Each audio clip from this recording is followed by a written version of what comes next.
Hello, I'm Kaiser and welcome to Moose Reads. Before I get started, I want to say that the opinions that I give here are my own opinions. They are extremely subjective.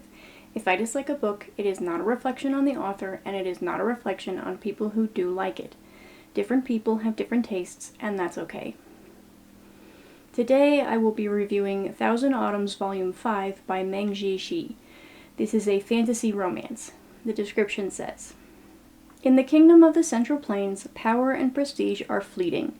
Today's friend may become tomorrow's most bitter foe. Following a daring rescue amid a coup that marks the end of a dynasty, the virtuous Taoist Shen Chao gets word of another power struggle that calls him home to Shandu Mountain.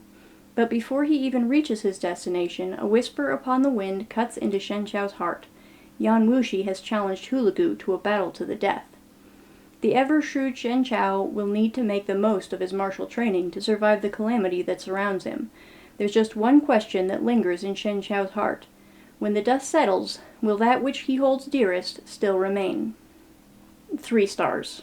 There is nothing really wrong with this book, per se. I'm pretty sure it ties up all the plots, it gets our couple properly together in a way that doesn't completely annoy me, and it is overall a decent ending. And yet, I'm not entirely satisfied. There is something deeply flawed in the execution of this book.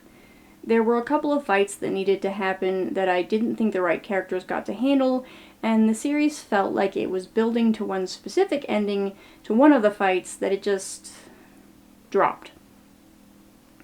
I also didn't entirely love the bonus chapters. They were fine, but they did some things that I wasn't crazy about.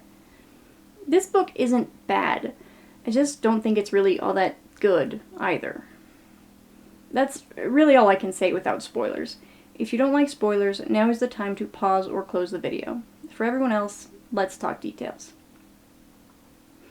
So this book didn't really waste any time in leaving me mildly dissatisfied. We start where the last book left off, which is with Shen Chao and one of Yan Wuxi's people sneaking into the palace to rescue their would-be emperor's family.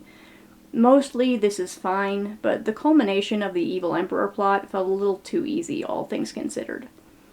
I also dislike that this victory is almost immediately undermined by telling us that Puliuru Jan's reign will only last as long as he does, because his sons suck.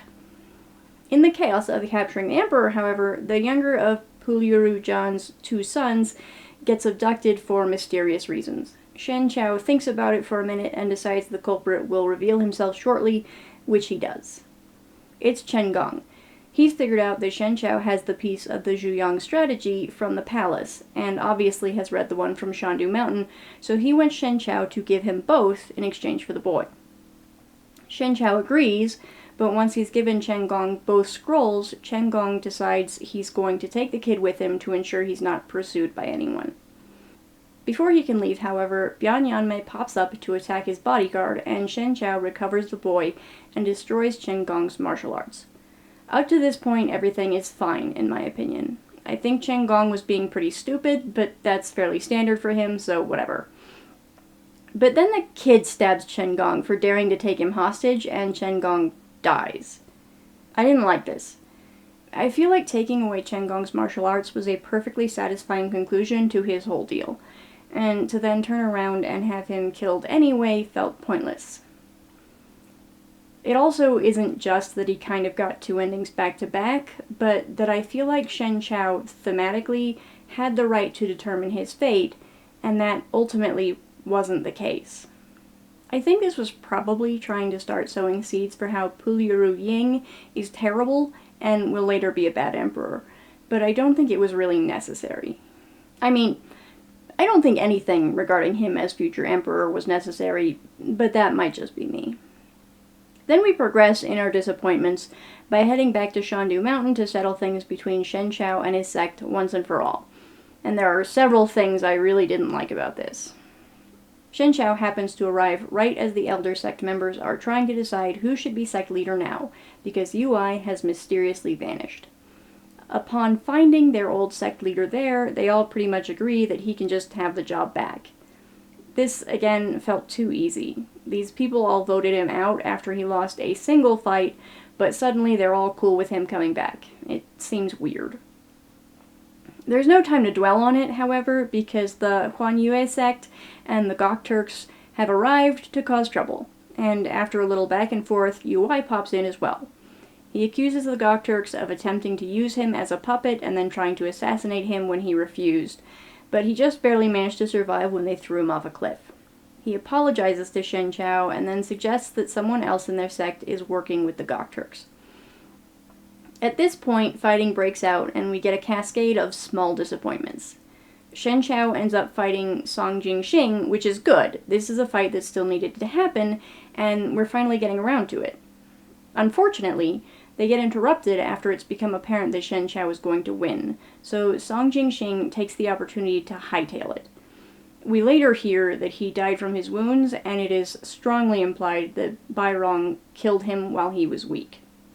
Again, given everything that's happened between Shen Chao and Song Jingxing, I feel like he should have finished the job.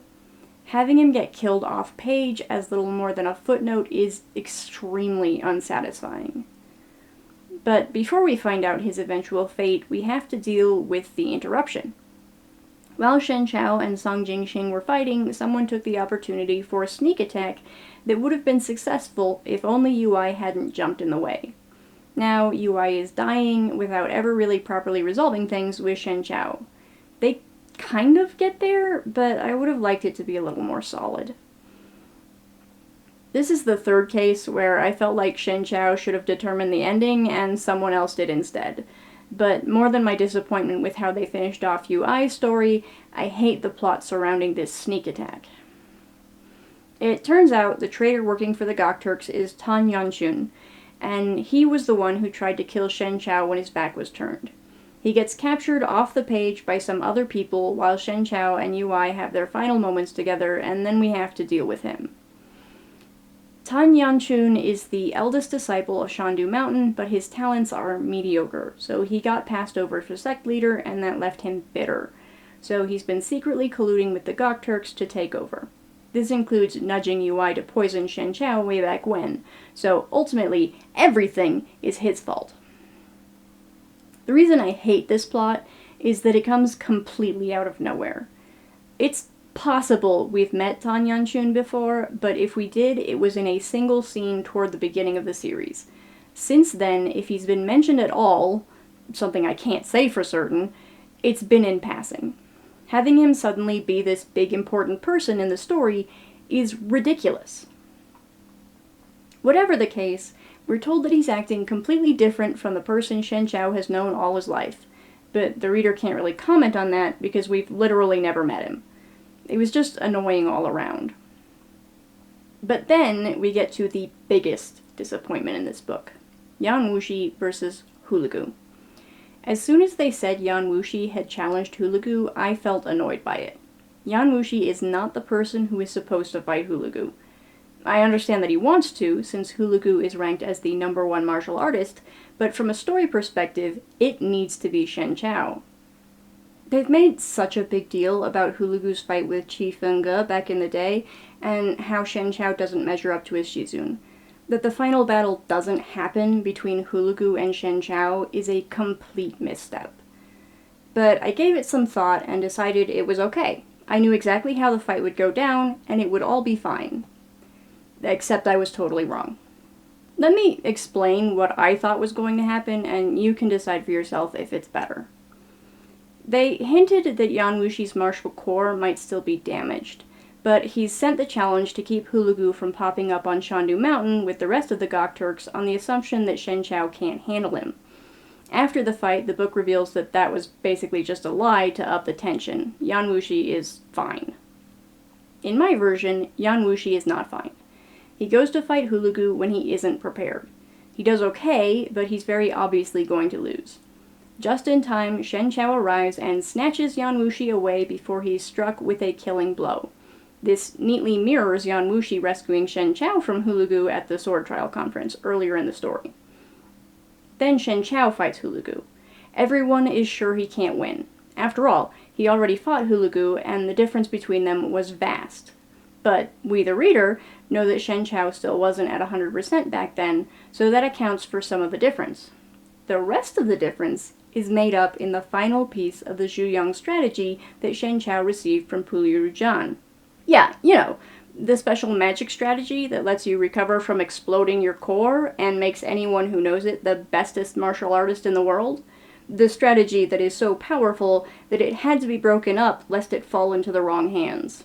The strategy that Shen Chao has been slowly collecting like fucking Dragon Balls throughout this whole goddamn series. This would have solved two problems, actually, because the Zhuyang strategy thing gets zero payoff in the end. Shen Chao received the last scroll in the previous book, and nothing happened. I'm not even entirely sure they said he read it. That's how little the story cares about it at this point. It's the one thing in this book that I will definitively call bad writing rather than a minor annoyance, because it had way too much setup to just be dropped like that. Anyway, in my version, Shen Chao wins the fight, proving that he is a worthy successor to Qi Fengge after all, and definitively making up for the fight he lost to Hulagu's disciple at the very start of the series. Then everything else can more or less carry on as it did. The only other change I would have made to the main story would be to have Yan Wuxi admit that he's sorry for handing Shen Chao over to Song Jingxing. He dances around it, and I'm pretty sure that he does regret it, but he never actually admits to it. He doesn't believe in regrets, so he can't regret what he did. But he also only believes there are two kinds of people in the world, those worth fighting and those not, and that everyone is inherently selfish at their core. And he makes exceptions to both of these rules for Shen Chao, so he could have made another one. I don't even need him to say it to Shen Chao. His internal monologue would have been sufficient to satisfy me. There's an obscenely long epilogue in which Shen Chao finally realizes he loves Yan Wuxi and they get together, and then we're into the bonus chapters, at which point I'm met with another disappointment. It might just be me, but when Yan Wuxi had his personality split, the way Xie Ling acted sometimes made me think there was some deep backstory we were building to. The gaps between books was too long, and my memory for detail is kind of shit, so I can't cite any specific passages, but I just got that vibe.